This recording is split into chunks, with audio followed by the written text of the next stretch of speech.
Contre-amiral Fouda, l'homme qui souffle dans l'oreille des Biya, impliqué dans la mafia. C'est une information qui fait mal. Et pourtant, c'est la réalité. Comme dans un film hollywoodien, la CRTV a été appelée en renfort avec des chaînes privées pour nous présenter un gant ayant des ramifications, dit-on, à l'étranger, ayant détourné beaucoup d'argent. On parle même parfois, on a même évoqué la somme d'1 milliard. À la tête de ce gant, on a présenté un homme diminué physiquement et qui pourtant est très connu dans les milieux de la presse, dans les milieux politiques et même a étudié. Hervé Parfum Bapou. Ce n'est pas la première fois que j'évoque ce nom ici,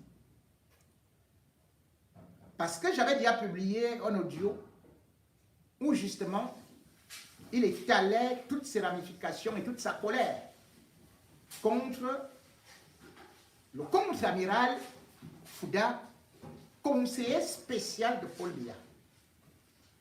Le contre-amiral Fouda, faut-il le dire, est un personnage discret, rare, qui d'ailleurs n'est venu autour de Biya que grâce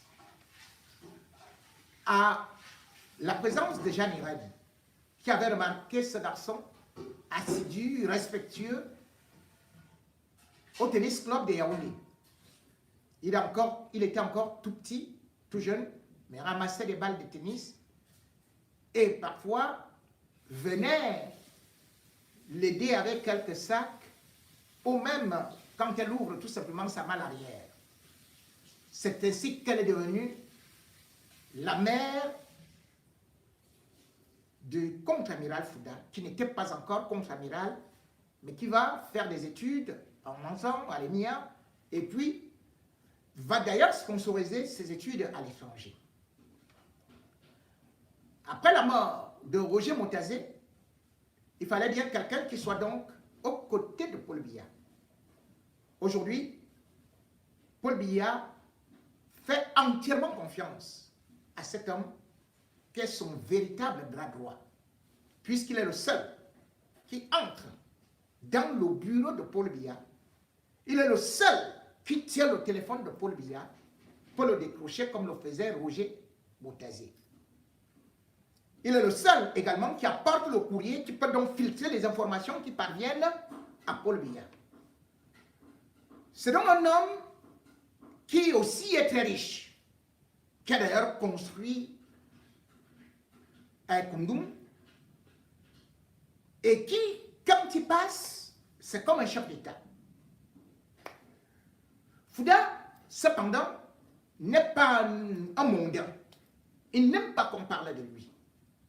Mais cependant, il a des relations qui parfois sont dans le monde de la nuit ou même dans la diaspora.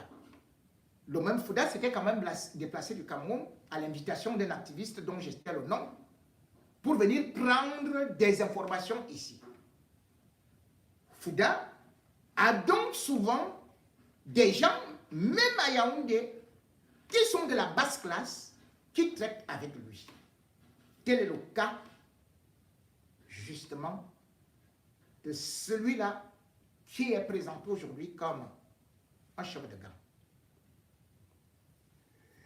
Hervé Bapou est un homme qui est connu des milieux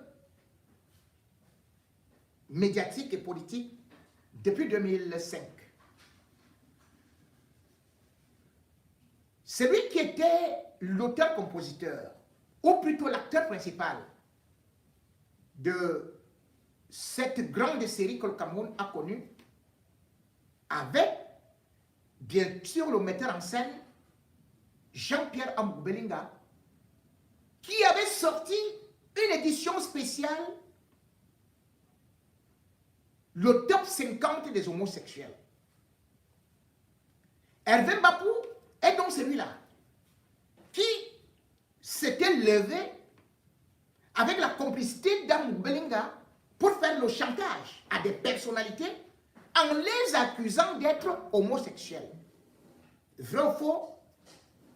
Hervé Bapou avait lui-même d'ailleurs témoigné qu'il avait subi une agression sexuelle qui a fait de telle sorte qu'il soit handicapé. Aujourd'hui, il est sur fauteuil roulant. Et il avait indexé donc, accusé ouvertement le ministre Grégoire Owona.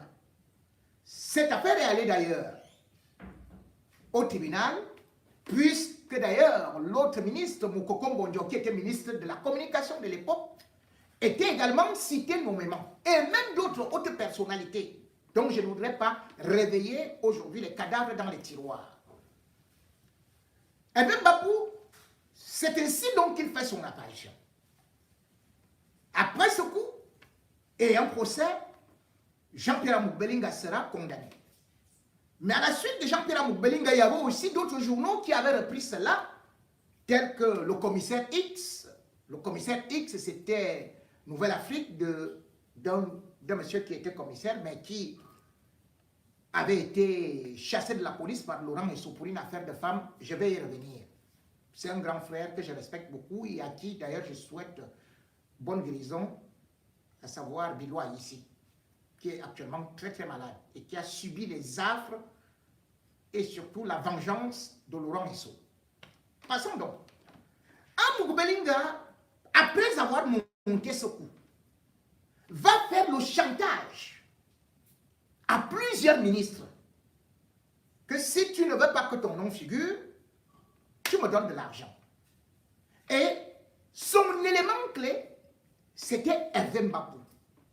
Ce qu'on parle donc aujourd'hui comme chantage, ça existe depuis l'époque d'Amour Belinga, qui avait repéré Hervé Bapou, qui l'a utilisé, qui lui donnait un peu de l'argent. Et ça fait que Amour Belinga gagne beaucoup de marchés. Et Hervé Bapou et Amour Belinga, ils ont aussi un dénominateur commun. C'est Belinga Boutou. En effet, Amour Belinga va réussir à s'approcher de Belinga Boutou et surtout va réussir à prendre de l'argent auprès des personnalités en prétextant que Belinga Boutou est son oncle, juste parce que les deux portaient le nom de Belinga. Sauf qu'il n'était pas son oncle. Mais il est allé autour de lui également pour essayer de le piéger. Et par la suite, comme Belinga Boutou avait compris qu'il était dans un réseau de chantage, c'est comme cela qu'il a accepté faire la paix avec lui. Mais d'abord, ils étaient des ennemis. Le même Belinga Boutou va aussi devenir le père de Hervé Bapou. Hervé Bapou fait donc son entrée fracassante au palais. Il devient la star. Et d'ailleurs, tous les médias, pour avoir un contact avec un ministre, il fallait passer par Hervé Bapou. Pour avoir un marché, il fallait passer par Hervé Bapou. Aujourd'hui, on nous dit que Hervé Bapou n'est qu'un affabulateur. Que Hervé Bapou ne connaît pas, ou plutôt que le contre-amiral Fouda ne connaît pas Hervé Bapou. Mesdames et messieurs, Hervé Bapou n'est pas mon ami. Il ne l'a d'ailleurs jamais été. La preuve, c'est que lorsque j'ai commencé à le dénoncer, il a d'ailleurs fait une sortie. Mais moi, je n'aime pas la vengeance. Mais je peux vous dire, Hervé Bapou connaît bien le contre-amiral Fouda. Ils sont traités ensemble. Et ce que vous avez vu à la télé, montre tout simplement que les ministres du Cameroun ne s'assurent pas, ne s'assument pas. Même si le contre-amiral Fouda n'a pas besoin d'argent, n'a pas besoin de faire le faux, les autres ont utilisé Hervé Mbapou dans ce jeu de ripoux. D'abord, on va vous proposer l'intervention du colonel Ndongo. Le colonel Ndongo qui va justement présenter cette histoire à la presse nationale, ce qui est d'ailleurs très curieux. Le colonel Ndongo qui va aussi faire parler Hervé Mbapou. Mais derrière cela, il y a beaucoup d'enjeux. Il y a du théâtre qui s'est joué. Il y a une mise en scène qui a été faite. Parce que l'objectif de cette vidéo ou de cette sortie était de sortir justement le contre-amiral Fouda du pétrole. Le contre-amiral Fouda, le salir. Et surtout l'impliquer dans un réseau de chantage. Faisait déjà que la tête de l'État, c'est-à-dire Paul Biya lui-même, soit totalement mouillé, totalement trempé.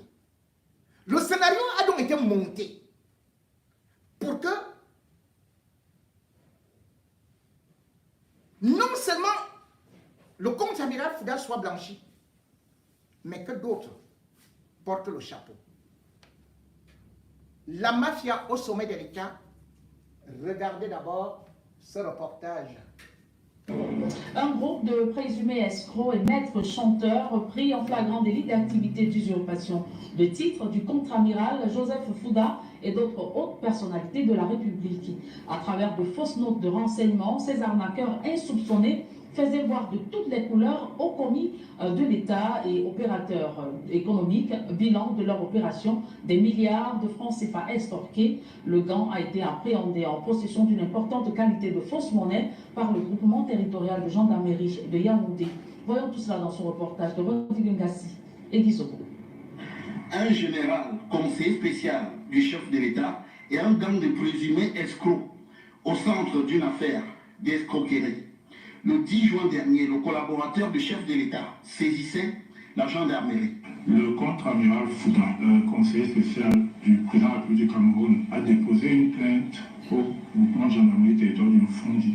Plainte dans laquelle il ressortait que des individus utilisent son nom, sa fonction et son grade pour commettre des exactions, notamment estorquer de l'argent à divers responsables politiques, administratifs et même économiques.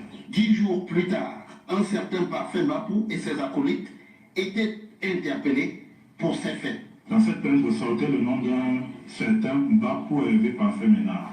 Nous avons ouvert une enquête qui nous a conduit à interpeller le suspect Mbapou. Pour arriver à leur dessein, le chantage était leur arme de prédilection, y compris en se servant des influenceurs. À partir de leurs informateurs dans certaines structures qui leur permettaient d'avoir des renseignements sur ces autorités, montaient ces notes d'information et commençaient à faire chanter ces autorités. Et ils ont utilisé même ce qu'on appelle influenceurs, en l'occurrence Boris Berthold et Patrice Nouma. Cette mécanique se trouve illustrée par un trafic de fausses monnaies, la détention d'armes à feu et des tenues militaires.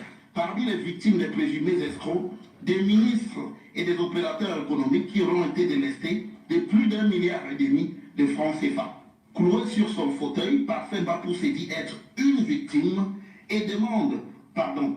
Et depuis 9 ans, je travaille avec ces personnes qui ont utilisé l'identité du contre-amiral Joseph. Mais la victime la plus importante ici, c'est le conseil spécial du président. Donc à lui aussi, je présente vraiment mes excuses. Malgré ses aveux circonstanciés, Parfait Mbapou, déjà impliqué par le passé dans des affaires scabreuses, il devra répondre de son forfait devant le procureur de la République. Mauvais état de la nation. Sur son fauteuil roulant par infinité, robuste à l'apparence, mais aussi par ses faits d'armes d'escrocs encore présumés. Autour de lui, un réseau bâti avec 7 complices sur place au Cameroun et bien d'autres à l'étranger. Leur spécialité, faire miroiter des faveurs du conseiller spécial du président de la République, le contre-amiral Joseph Fouda aux personnalités et surtout du chantage. Le processus part des notes d'information sorties de leur labo. De fausses notes d'information à l'attention du chef de l'État ou encore du plaignant, relevant certains faits de certains responsables de la République, hommes politiques et même du secteur privé, sur d'éventuels détournements. C'est un mode opératoire bien ficelé par ces individus qui consistait à partir de leurs informateurs dans certaines structures qui leur permettaient d'avoir des renseignements sur ces autorités, montaient ces notes d'information et commençaient à faire chanter ces autorités. Ce sont des pros avec 9 années d'expérience dans cette saga d'escroquerie. Les victimes sont comptées en centaines et ça paye gros, à coups de milliards. Il y a parmi eux un qui, pour obtenir des exonérations dans la vente, dans l'achat du cacao et du café, des agréments pour la vente du pétrole en Centrafrique et du poisson, l'importation du pétrole, s'est fait estorquer, tenez-vous bien, plus d'1,5 milliard de francs. Par un numéro de téléphone, ils ont fabriqué au bout du fil un faux contre-amiral au même nom et fonction que le vrai, le socle d'influence de toutes les exactions commises. Le cerveau de la bande joue le repenti. Pardon, au contre-amiral Joseph Fouda, parce que pendant 9 ans, j'ai eu des échanges épistolaires. Les enquêteurs chevronnés du groupement ont pu voir des échanges avec un individu qui donne des instructions, qui donne des ordres et tout ça. Et donc, j'ai longtemps cru que c'était le contre-amiral Joseph Fouda. Et c'était je surnomme ça une vaste industrie du mal. Dans cette industrie du mal, il y a émission de fausses monnaies qui traversent les frontières. Au cours des perquisitions, 408 billets de 50 $, des armes et matériel militaire. Et rassurez-vous, ils roulent tous carrosses. Voici par exemple 2 véhicules appartenant au boss du groupe.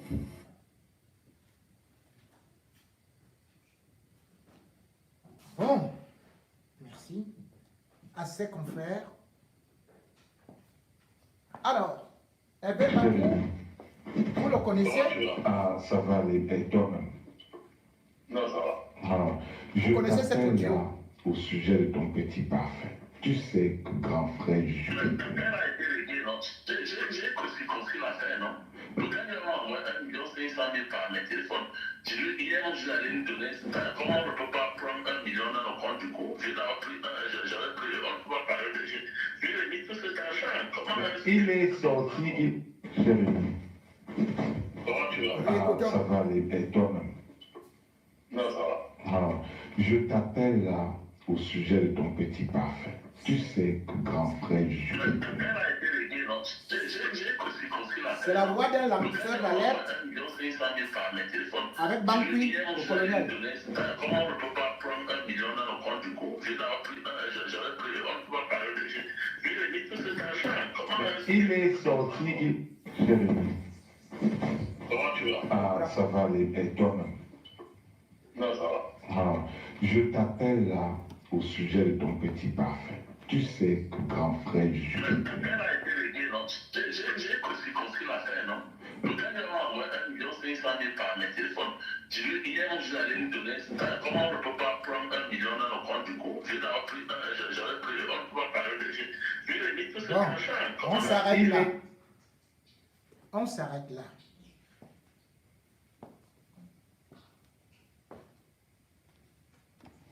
Mesdames et messieurs, cette dernière vidéo, ou plutôt cet audio, vous avez eu à l'écouter déjà. Et il s'agissait d'un business avec Hervé Parfait Bapou.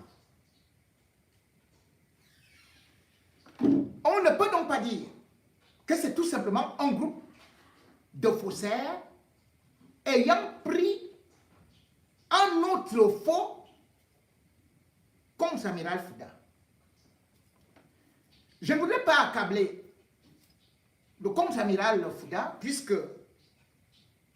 celui qui porte plainte.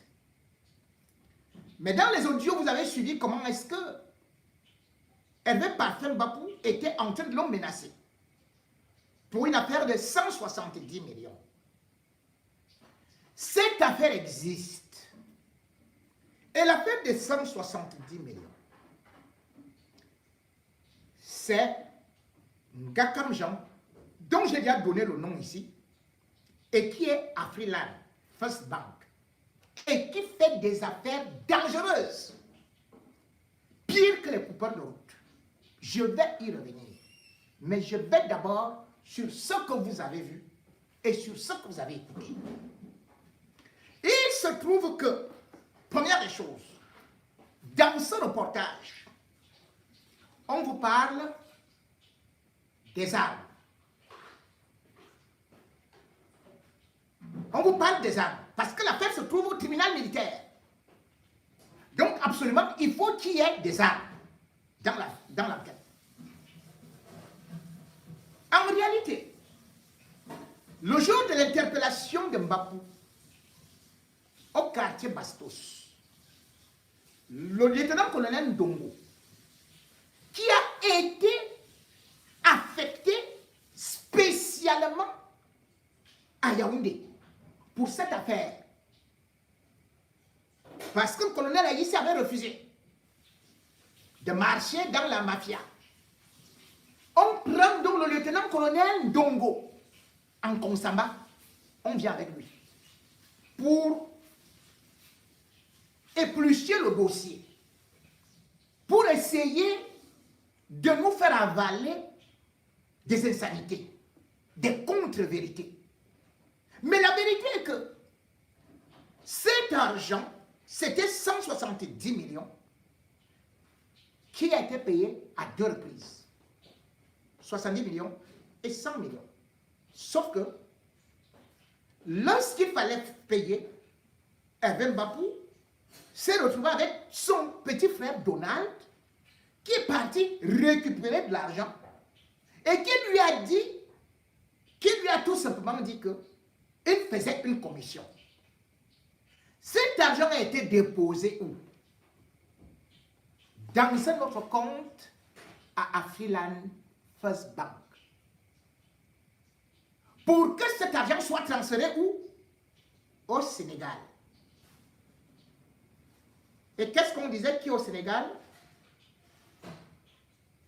La fille du contre-amiral Fouda qui fait des études là-bas.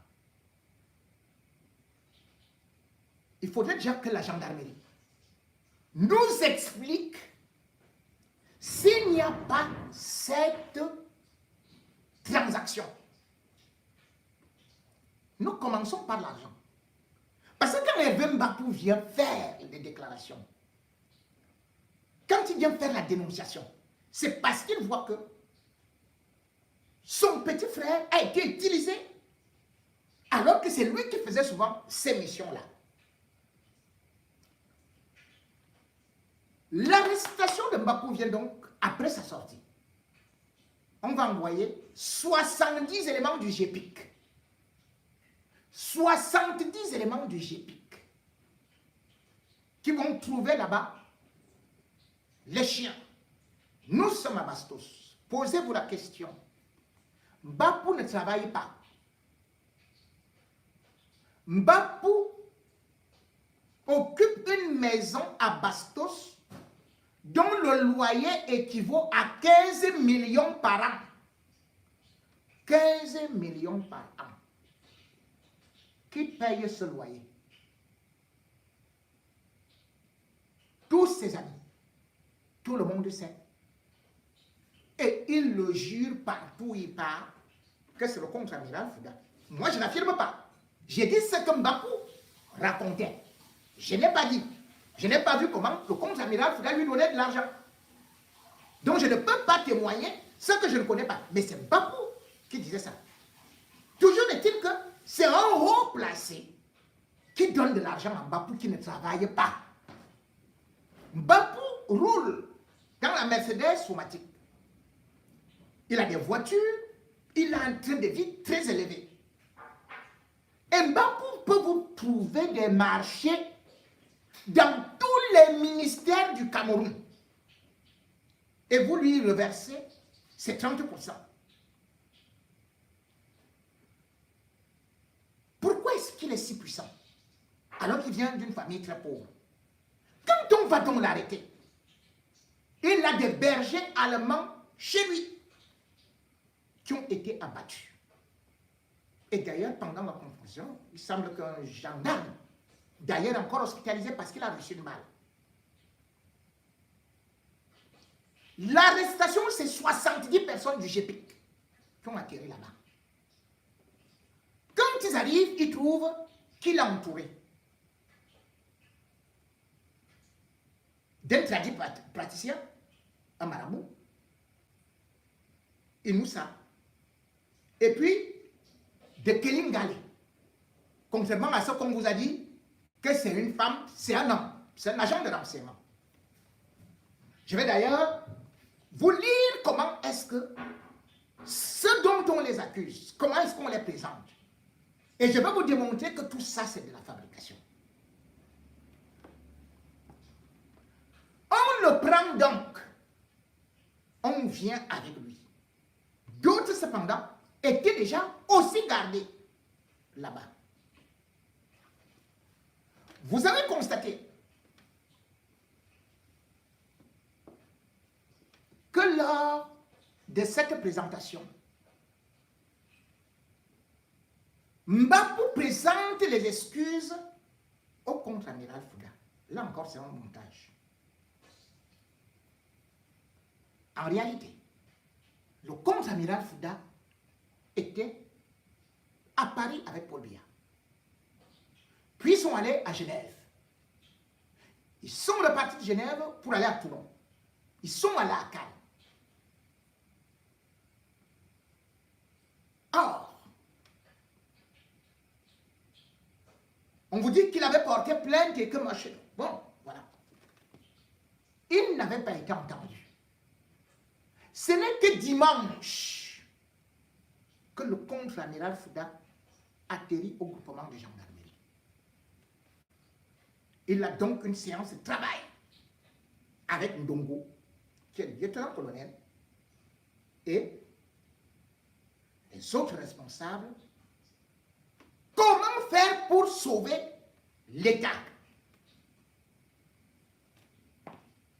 C'est là donc où on tend la perche à Mbapou. On lui demande de jouer le rôle qu'il ne connaît pas, le contre-amiral Fouda, qui lui présente des excuses. Et qui sera libéré plus tard. Lundi, on fait venir la presse. Hervé Mbapou joue son rôle. Et puis, on va chercher Ekassi, qui est un rebelle, qui est un agent de renseignement, qui est impliqué dans l'affaire de l'assassinat de Martinez Zogo, et qu'on a protégé. On demande à Ekassi de venir aussi raconter, d'aller dans dans la même direction. Ekassi refuse. On l'a tabassé là-bas comme un animal. Quand la presse est là, Ekassi est nu comme un ver de terre. Donc l'homme confirmé là, c'est Alain Ekassi. Il est nu. Donc on vient jouer une pièce de théâtre. C'est d'ailleurs les gars d'Equinox qui vont dire, non, on va les filmer par derrière. Parce que tant que vous n'êtes pas jugé, il y a la présomption d'innocence. Le pire, c'est que il n'avait même pas encore été présenté au commissaire du gouvernement. Donc vous êtes dans des enquêtes préliminaires. Vous êtes dans les enquêtes préliminaires. Est-ce que vous avez vu le visage d'Angoubelinga? Est-ce que vous avez vu au sein qu'on nous a présenté les images des gars de la DGRE qui ont tué Martinez Zogo, qui ont même avoué. On n'a pas présenté. Mais là, c'est des gens qui sont présumés innocents. Qu'on nous dit qu'ils formaient un gang avec un faux contre-amiral. Où est le faux contre-amiral? Quel est son vrai nom? C'est là la première question. Et je vais vous donner des réponses plus tard. Vous vous retrouvez donc avec des gens qui ont été fouettés, qui ont été tabassés, et dont on dit que c'est un réseau. On vous présente même une certaine Madame Ngobo. En fait, c'est Docteur Ngobo Odile. Je vais vous relater l'histoire de cette femme qui ne connaît pas ces gens-là. Elle n'a jamais rencontré Hervé Mbapou. Jamais de la vie. Cette femme en question, c'est elle que j'ai citée comme ayant échappé au viol face au colonel Badjet. Samedi, je vais revenir sur des détails pour vous dire comment est-ce que cette mafia fonctionne et comment est-ce qu'on va vous faire croire des choses pour protéger les hauts gradés, pour protéger les ministres. Et je vais vous dire pourquoi est-ce que Ngakam verse de l'argent au gouvernement. Parce que c'est une affaire très grave. Qu'on est en train de vouloir vous dire non, il y a tout simplement eu ceci, cela. Je vais, avant de revenir sur d'autres détails,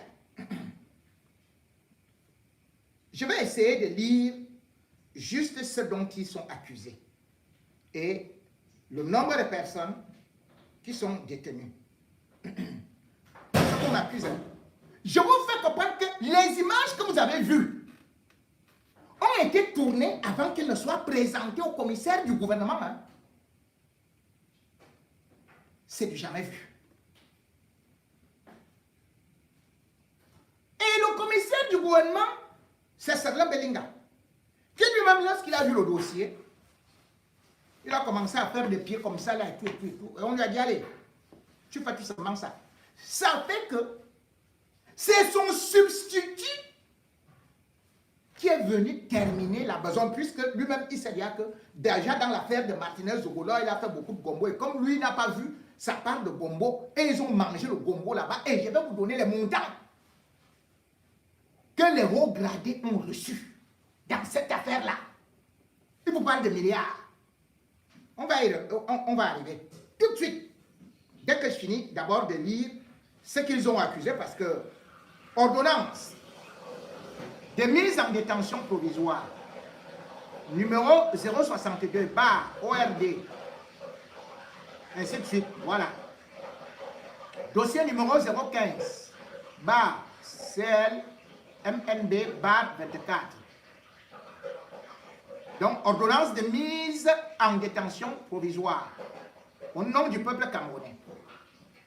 L'an 2024 et le 27 du mois de août, nous, lieutenant-colonel, magistrat, Mvoa, Ndie Berthe, épouse Tambe Ebon, juge d'instruction du tribunal militaire de Yaoundé, assisté de Maître Ngambo, Silapé et Vierge Patience, sous-lieutenant, greffier d'instruction, vu les articles 11, 12, 15, 26, 218, 219, 220, 221 et suivant du Code de procédure pénale, vu la loi numéro 2017/012 du 12 juillet 2017 portant Code de justice militaire, ensemble des articles 218 alinéa 2, 221 alinéa 1 et suivant du Code de procédure pénale, 1. Mbapou Parfait Ménard Hervé, né le 21 juin 1980 à Bertois, fils de Ankwene Mirabel, sans profession, Sans profession. Hein. Domicilié à Yaoundé, Bastos. Bastos, sans profession, domicilié à Yaoundé. Bastos. Et les services de renseignement du Cameroun ne se posent pas la question que quelqu'un qui est sans domicile, qui est sans profession, est domicilié à Bastos pour un loyer de 15 millions par an. Non, les services secrets ne le savent pas depuis 10 ans. C'est bien. De nationalité camerounaise. 2. Ekassi Alain, né le 28 décembre 1979 à Yaoundé, fils d'Onkolo Valentin et de Ngonomari Sabine, agent de renseignement, domicilié à Yaoundé, Ngousso, de nationalité camerounaise. Dans l'affaire Martinez-Zogo, on nous a dit que Ekassi n'était pas un agent de renseignement, que c'était un faux gendarme, non? On nous a dit que c'était un faux gendarme, qu'il a fait un faux émetteur et qu'il s'est retrouvé là par hasard à côté de Martinez. Ici, dans l'ordonnance, dans le même tribunal militaire, Ekassi devient agent de renseignement. Alors qu'en tant qu'agent de renseignement, dans l'affaire Martinez, puisqu'il était l'un des derniers, avec Bidjongo, le neveu d'Amou Belinga, qui se faisait passer pour Arthur Atanda. Mais il était le dernier, l'un des derniers à voir Martinez Zogo. Mais on n'a pas déféré. Aujourd'hui, on vient nous dire que c'est un agent de renseignement. Alors que dans le dossier de Martinez Zogo, c'est un faussaire. C'est quelqu'un qui est seulement proche du CED comme ça, qui a pris un émetteur qui semble-t-il était un jouet. Bon, on continue. Parce que je vais revenir sur Ekassi. Taillé Janvier, né le 2 février 1975 à Yaoundé, fils de Edou André et de Edima Justine, fonctionnaire de police en service à la DGRE, domicilié à Yaoundé, Nkwaban, de nationalité camerounaise. Encore la DGRE. Encore la DGRE. Et vous allez dire que tout ce monde-là ne connaissait pas que voilà le faux contre-amiral Fouda. Quelqu'un qui est de la DGRE, il ne connaît pas le vrai et le faux contre-amiral Fouda. Continuons. Kelly Ndale, Sele Anthony, celui dont je vous ai parlé, né le 14 juillet 1969 à Douala, fils de Sele Paul Oscar et de Ekese Missé Marie, agent de renseignement, domicilié à Yaoundé, et toi, Meki, de nationalité camerounaise. C'est celui-là qu'on a trouvé chez Hervé Mbapou. Il était avec Hervé Mbapou au moment de l'arrestation. C'est pour ça qu'on l'arrête. On l'a arrêté chez Hervé Mbapou, c'est-à-dire qu'il y a un mandat d'arrêt pour Hervé Mbapou. Ils arrivent là-bas, ils prennent le marabout. Et ils prennent Kelly Ngale.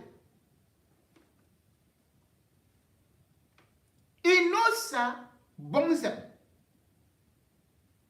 né le 2 avril 1983 à Jakiri, fils de Hassan Tata et de Aïchatou Wiba, homme d'affaires domicilié à Yaoundé, Nkwaban, de nationalité camerounaise. Il n'est pas homme d'affaires. Hein. Je vous ai dit, c'est un marabout. C'est un tradit praticien. C'est lui qui leur fait des choses là que machin. Après, tu voyages, tu fais des choses. Voilà. Voilà ses affaires. Tradit praticien qui traite avec tous les gens haut placés là. Ils n'ont ça. Ngobo Elok Olive, né le 16 avril 1985 à Yaoundé, fille de Elok Epo, Félix et de Etunkan Odette, diplomate en service à la présidence de la République, domicilié à Yaoundé Biemassi, de nationalité camerounaise. Je vous ai dit, je n'avais pas donné son nom dans l'affaire de Didier Badiak. Mais je vais vous parler d'elle de façon beaucoup plus détaillée. Et comment est-ce qu'elle se retrouve là? Et vous allez donc voir que, puisque les hauts gradés sont concernés et qu'elle doit être noyée, naufragée, on fabrique des histoires pour plus l'accabler. Dans ces réseaux-là, elle est maintenant présentée comme chef de gang. Hein? Je vous dis qu'elle ne connaît pas Hervé Parfum Bapou. Elle n'a jamais rencontré un gars comme Jean. Moi, j'ai lu les procès-verbaux. J'ai lu les procès-verbaux d'audition. Et son mari est même très populaire. Mais aujourd'hui, on vous parle seulement du docteur Félix Zogo. Qu'elle aurait deux enfants, ce qui est faux. Parce que moi, j'ai mené des enquêtes. Et je sais de quoi est-ce qu'il s'agit. Mais comme je suis d'abord sur un chemin, en journalisme, on choisit d'abord un plan. Allez, on y va là-bas. Je vous présente d'abord tout le monde qui a été arrêté et comment l'affaire a été ficelée et comment ça sent du faux. Donc, ça c'est de son côté. Maintenant, on va nous dire Bidima et la Serge, né le 21 janvier 1974 à Zouétélé, fils de Elaïvina, Ernest, et de Togo Thérèse, commerçant, domicilié à Yaoundé, en Loncac, inculpé de usurpation des titres, escroquerie et machin, tout et tout, bon voilà, donc. Ils vont m'écrire tout ça. Très bien. Mais ce qui est intéressant pour moi, dans cette affaire, et que je vais vous présenter, parce que on vous a fait une présentation, moi maintenant je vous fais ma présentation.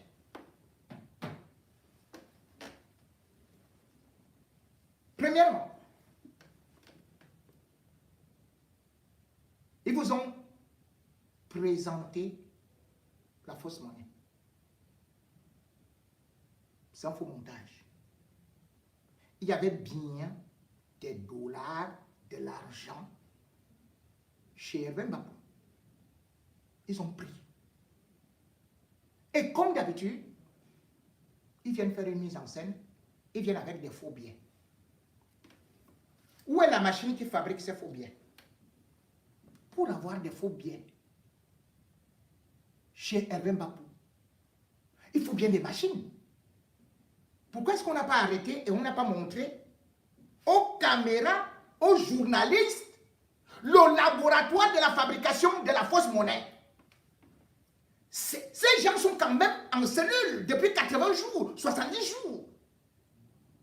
Comment ils n'ont pas pu nous montrer ça? Ils sont partis faire une perquisition Siendali. La perquisition a été faite un jour férié, c'est-à-dire le 15 août. Le 15 août, c'est là où on choisit d'aller faire une perquisition.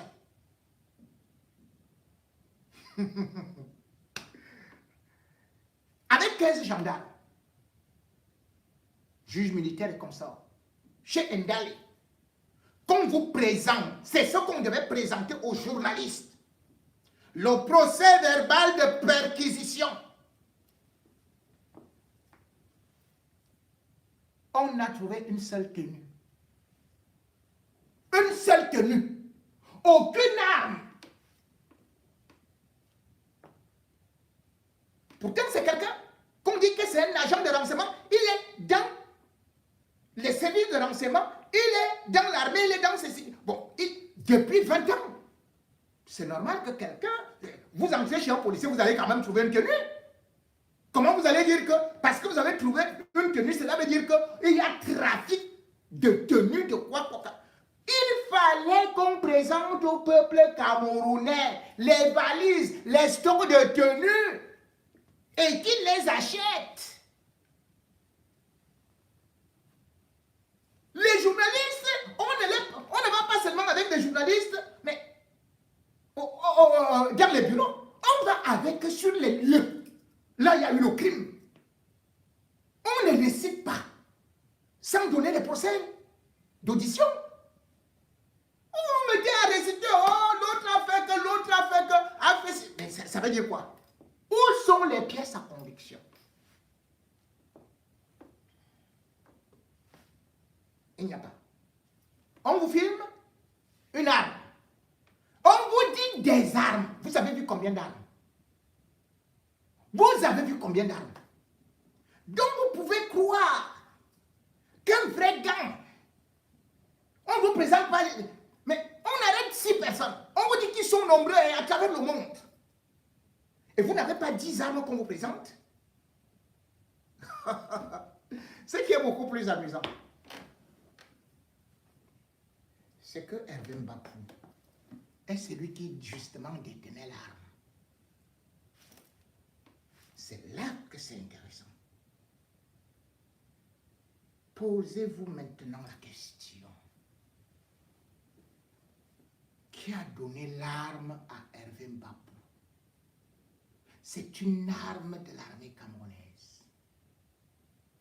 Et c'est une arme qui vient de la sécurité militaire. J'ai fait tourner la vidéo en boucle où il y avait l'audio où on parle, où un lanceur d'alerte activiste ici parle au colonel Bankui par rapport à Hervé Mbapou. Hervé Mbapou a déclaré que cette arme lui a été remise par le colonel Bankui, qui d'ailleurs, c'est son droit, c'est un agent de renseignement. Il a le droit de contacter des journalistes, de contacter, d'avoir des indices. C'est son droit. C'est son droit. C'est comme ça que ça fonctionne.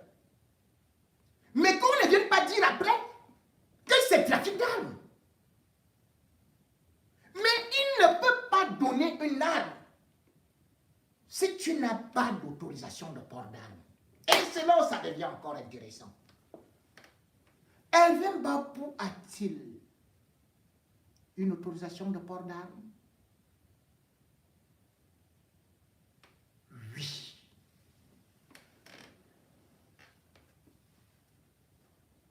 Qui a signé l'autorisation de port d'armes? Ce n'est pas une fausse autorisation, c'est une vraie.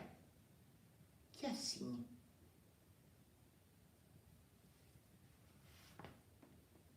Atanganji, ministre de l'administration territoriale.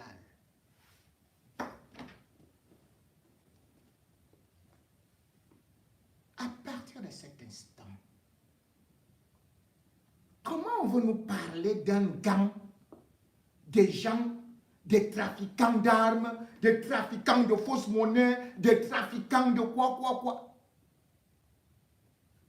Alors que, comme je vous ai dit, tout le monde connaît Hervé Parfait Mbapou au Cameroun. Dans les milieux sécuritaires, dans les milieux d'affaires, dans le domaine politique, dans le milieu de l'armée, tout le monde le connaît. Et tout le monde connaît son travail qu'il fait. Mais aujourd'hui, on vient nous inventer quelque chose. Où est-ce que Hervé Parfait Mbapou va dépenser son argent? C'est à Bastos, non?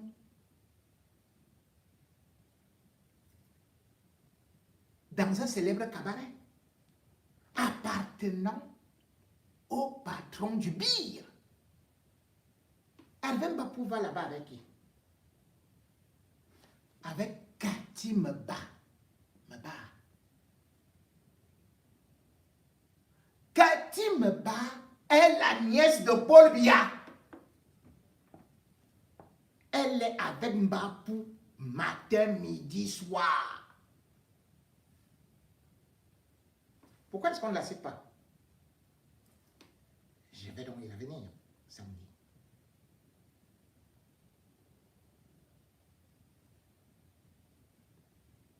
vrai chef de gang, c'est celui qui joue donc le rôle du contre-amiral Fouda. Mais est-ce que vous avez suivi dans le reportage le nom du chef de gang, le nom du faux contre-amiral Fouda? S'il y a quelqu'un qui joue le rôle de J. Mingono, cela veut dire qu'il a un vrai nom.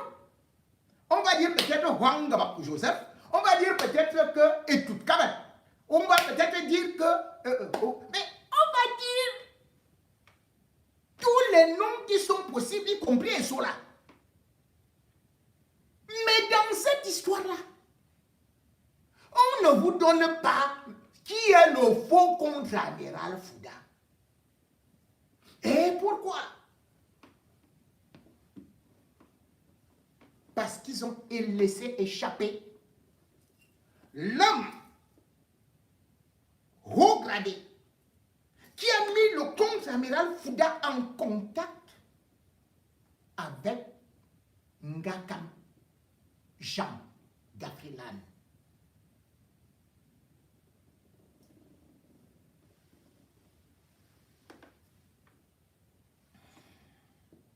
Et cet homme, c'est un colonel retraité. Une seconde.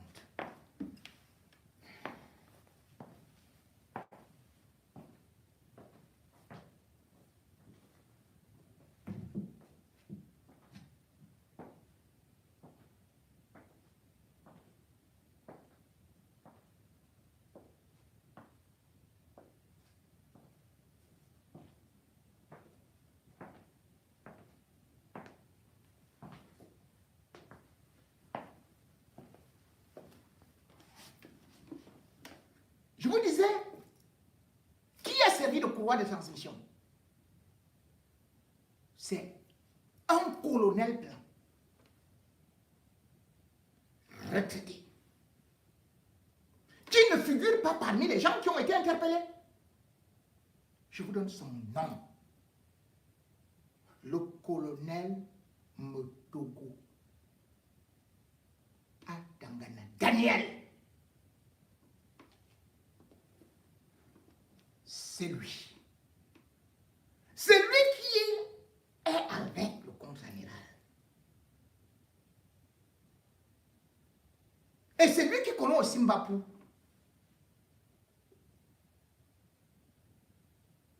Il est où? On dit qu'il a fui le pays. Mais on n'a pas cité son nom. Qui a laissé qu'il fuit le pays? Il était retraité, mais il a été rappelé par les mêmes gens pour lui donner le poste à l'école de guerre à Yaoundé, comme enseignant.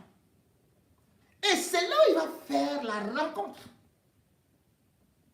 de Dr Ndobo, qu'on vous présente maintenant aujourd'hui comme étant chef de gang. Mais c'est pas elle.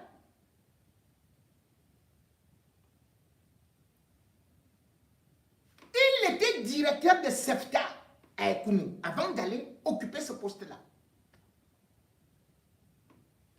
Et même commandant de légion. C'est un grand monsieur et il est du Sud. Alors il ne faut pas que ça touche les gens du Sud, d'autant plus qu'il entre dans la famille Biya, d'autant plus qu'il a des réseaux là-bas, et d'autant plus que l'affaire que vous entendez là, c'est un scandale haut de gamme, comme je vous ai dit, qui peut même s'approcher du scandale Glencore. Ce monsieur avait d'ailleurs échappé à un assassinat en février 2008 à Massamandongo. Parce qu'il menait déjà lui-même une enquête sur les 21 militaires qui avaient été tués à Bakassi. Et donc, cette enquête n'a jamais été publiée. Pourquoi ça n'a jamais été publié? Et d'ailleurs, c'est pour ça qu'il a été mis à la retraite. On avait donc intérêt à l'exfiltrer parce qu'il connaît trop de choses. C'est quelqu'un qui ne peut pas aller en prison. C'est une exfiltration pour qu'il n'y ait plus de liaison avec le contre-amiral Fouda. point final. Voilà comment l'affaire est bâclée. On ne peut pas parler d'une affaire de quelqu'un qui jouait le rôle du contre-amiral Fouda. Mais ce n'était pas Hervé Mbapou qui a joué ce rôle-là.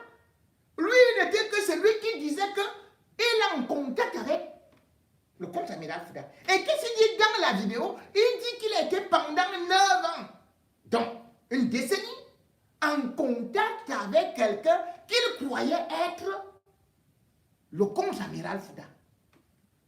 Pourquoi on ne donne pas le nom de celui-là? On ne présente que les autres noms, même si quelqu'un n'est pas là. Ici, dans l'ordonnance, son nom devrait figurer. Et on devrait lancer un mandat d'arrêt international contre lui. Pourquoi est-ce qu'il n'y a pas un mandat d'arrêt international? Mais on vous a seulement parlé des activistes. Je ne suis pas là pour les défendre, ou bien de ceux qui sont ici avec nous à la diaspora et dont vous connaissez vous-même aussi la moralité. Moi, je ne peux pas seulement me baser sur eux. Oui, ils sont en contact avec eux. Eux-mêmes, certains ont... un a d'ailleurs avoué être en contact avec Mbapou. Quand tu es en contact avec Mbapou, sache que tu es en contact avec le pire des ripoux. La dernière fois, lui, il avait cherché à entrer en contact avec moi. J'ai dit, pardon. Je ne veux pas entendre parler de celui-là. Je ne parle plus de lui. J'ai dénoncé un certain nombre de choses. Je ne parle plus de lui. Je ne veux pas entendre. Je ne veux même pas entendre. Et dans ce monde de ripoux, comme on dit, où il y a la grande criminalité, vous retrouvez donc toujours des gens comme Ekassi. Et où est-ce qu'on envoie Ekassi? Ekassi qu'on avait gardé aujourd'hui, tant qu'ils servaient leurs intérêts, bam, on l'envoie où? À la prison principale de Kouningi. Ils ont donc été déférés à la prison principale de Kouningi.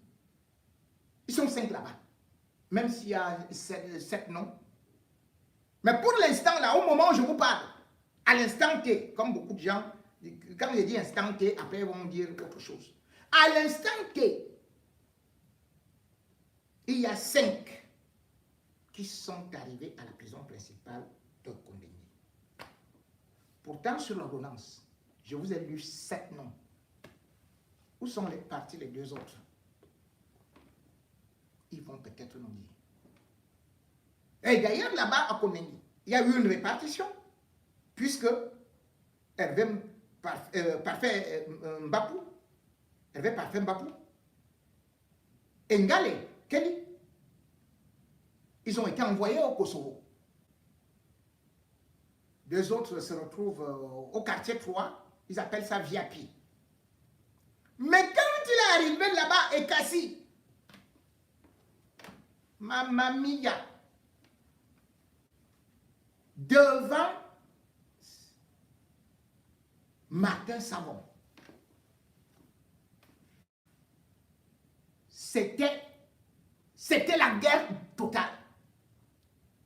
Et ils ont failli sans se tuer. Et pourquoi? Parce que eux tous, dans l'affaire Martinez-Zogo, ils se sont accusés mutuellement, et surtout Ekassi a trahi son ami Savon. Ça vous m'a dit qu'il ne connaissait pas Ekassi. Et pourtant, il connaissait Ekassi.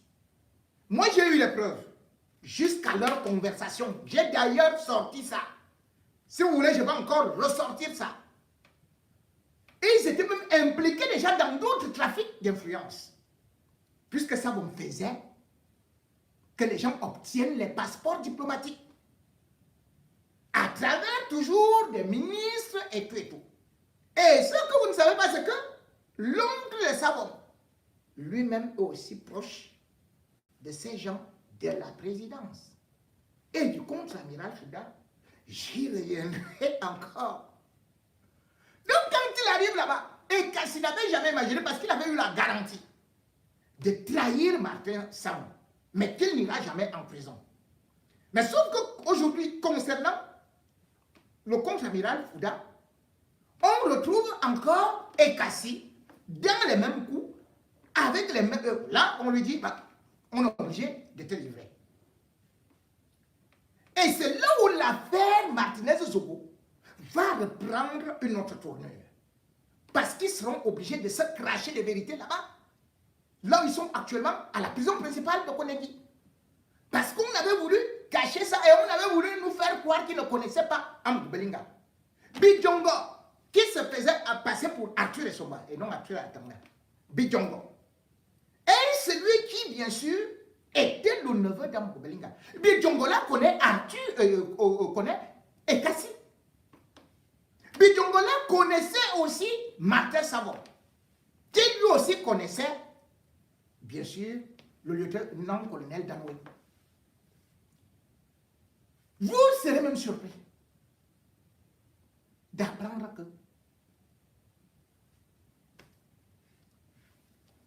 Amadou Belinga c'était un businessman avec Savon. Ils se connaissent très très bien. Et d'ailleurs, pour Ekassi, pourquoi Ekassi avait livré l'autre?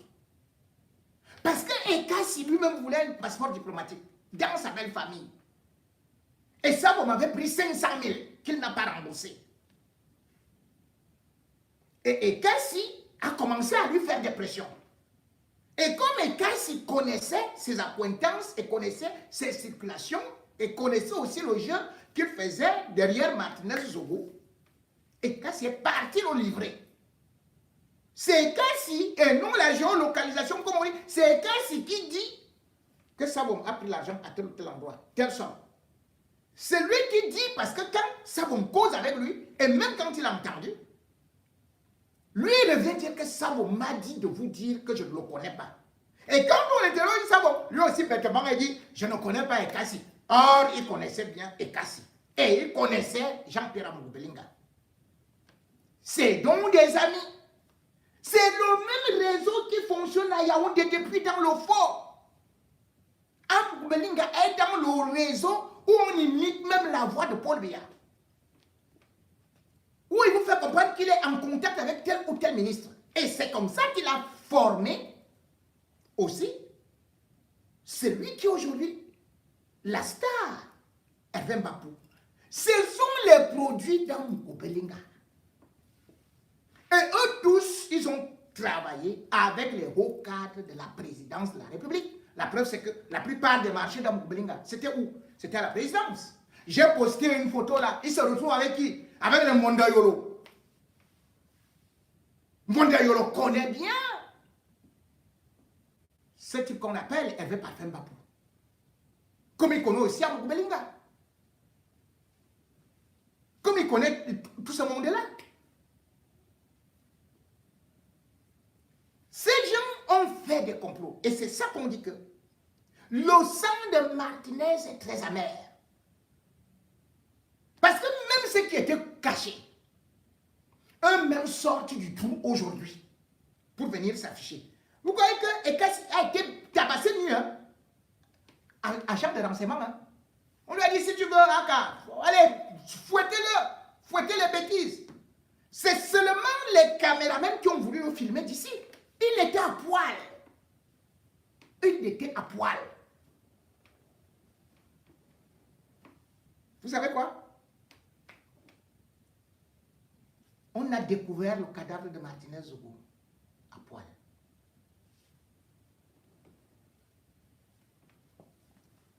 Les hommes-là des hommes-là, lui m'a commencé à se déshabiller, à enlever les habits pour marcher à poil. Jusqu'à ce que on a dû trouver les féticheurs et consorts, donc c'est Inoussa. C'est Inoussa connaît Amadou Belinga. C'est aussi son marabout. C'est le marabout d'Amadou Belinga, hein, qui se retrouve encore avec Hervé Parfum Mbapou. C'est les mêmes poux, les mêmes toutous, les mêmes époux, qui sont partout. Cette affaire donc vient également prouver qu'au sommet de l'État, il n'y a pas de probité morale. Comment Hervé Bapou fait pour se retrouver avec ces gens? Parce que tous, ils sont friands de la bonne chair, de la chair fraîche, dans leur pratique, dans la pédocriminalité, dans la pédérastie. C'est lui qui a donc souvent été comme un hameçon, ou bien il utilise son hameçon, il met la part, il jette là où il y a les jeunes. On le voit avec des belles voitures, on le voit avec une montre incroyable. Chaque fois qu'il veut poster là, il dit la montre ici, ça coûte 25 000 €. Oh, vous avez vu la chaussure, ça coûte telle somme. Vous avez vu la ceinture, vous avez vu la cravate ici, vous avez vu la gourmette. C'est comme ça que Hervé Bapou fonctionne. Quand il finit de fonctionner comme ça, quand il finit de dire ça, les jeunes aussi, ils lui disent que montre-nous alors le réseau. Il dit mais c'est pas grave, viens tout simplement et puis je vais te montrer. Et c'est comme ça qu'il prend ces jeunes-là à Yaoundé, les recrute dans le milieu artistique, dans le milieu de la presse. On va donc les défoncer, marche arrière. Et c'est ça que je vous disais, que même dans l'armée, c'est les mêmes gens qui se retrouvent là-bas. Colonel Ndongo, lieutenant-colonel Ndongo, ne me fais pas parler. Ne me fais pas parler. Toi-même tu connais. Comme aussi Badjeko. Mais le rôle que tu es en train de jouer là,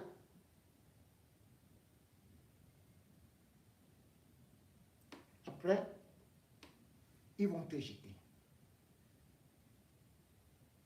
Ils ont utilisé celui-là, non? Bapou. Il est où aujourd'hui? Ils sont tous à Kondengui.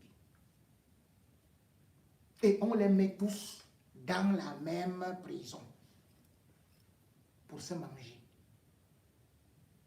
Voilà comment est-ce que l'esprit de Martinez Zogo est très fort. Voilà comment est-ce que Martinez Zogo est en train de démasquer tous ceux qui lui ont causé des torts.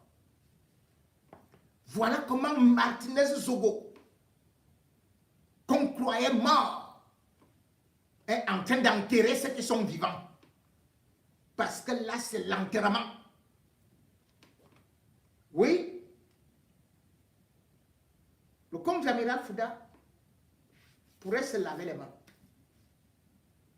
Mais il lui faudrait une conscience. Il lui faudrait des réponses par rapport à ce qu'il a eu à fréquenter. Et surtout, se demander, est-ce que ce qui est arrivé à son fils ne pourrait pas continuer à arriver? Qu'il me soit permis de rappeler que le fils du contre-amiral Fouda, Joseph, était commando de la GP.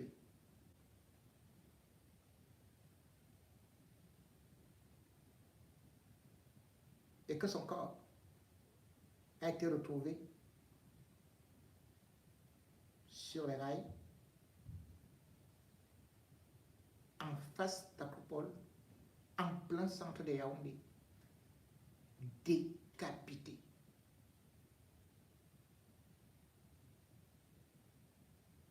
Un gaillard, un gars fort. Mais c'était juste une vengeance par rapport à certains faits dont lui-même il sait.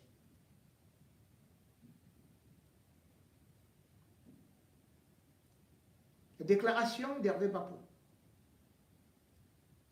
n'était pas tout simplement des mots en l'air, mais c'était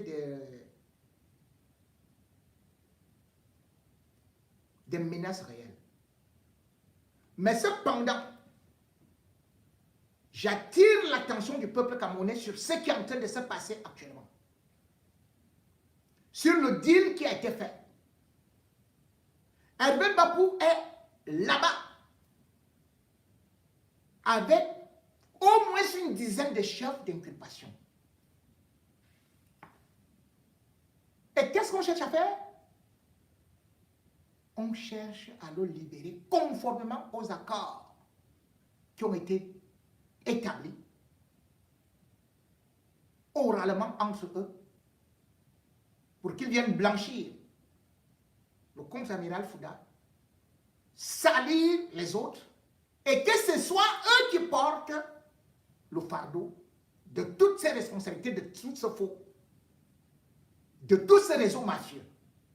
On ne peut pas libérer le chef de gang. Si vous tentez de le libérer, j'irai avec vous balle au pied.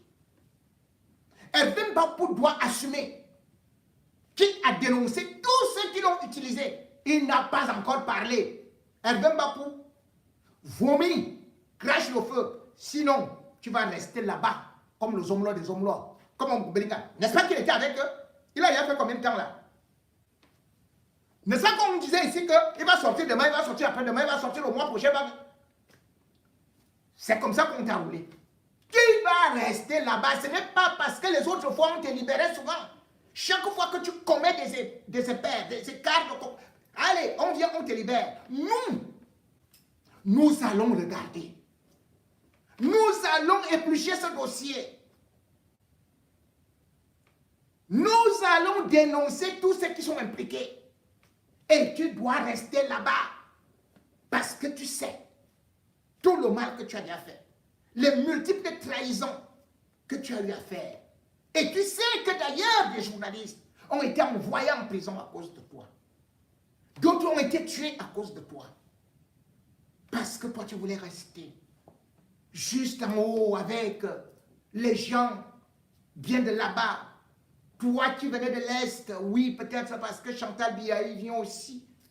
Tu as cru que tu étais déjà un prince. Oui, parce que tu as profité des raccourcis de ce pays qui se fait appeler continent et qui écrase les autres fourmis. Mais nous, fourmis, Magnan, parce que nous sommes conscients que votre château est en train de s'écouler, que vous êtes en train de vous manger. Mangez-vous en prison. Bon appétit. Et surtout, que personne ne bouge. Mesdames et messieurs, merci de m'avoir écouté. On se dit à samedi, 18h, heure de Paris, 17h, heure du Cameroun, pour les dossiers noirs du samedi soir. Et une fois de plus, 1 minute de silence pour Jeanne Irène Biya. Cela ne fait pas de mal. Au revoir.